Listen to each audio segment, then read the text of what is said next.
আজকে আমাদের একটু ভাজি পুরি করা হয়েছে।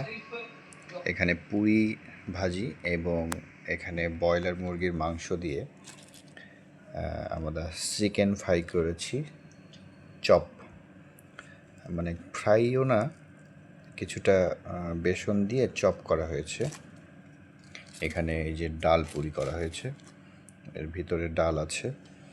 আর মজার আরেকটি জিনিস, সেটি হলো এখানে গ্রিন চিলি দিয়ে চিলি চপ, অর্থাৎ কাঁচামরিচের চপ করা হয়েছে। কিছু দেখতে পাচ্ছেন, এটা এই ব্রয়লার মুরগির পায়ের অংশ, অর্থাৎ রান। এই যে রানটা করা হয়েছে, ফ্রাই করা হয়েছে, মুরগির মাংসের চপ।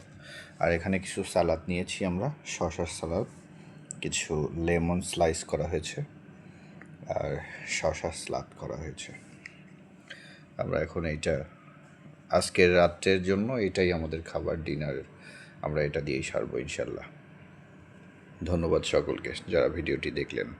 অবশ্যই সানজি এমএস কাপুর ব্লগকে সাপোর্ট করবেন, লাইক, কমেন্ট, শেয়ার করার জন্য বিশেষভাবে অনুরোধ করছি। ধন্যবাদ।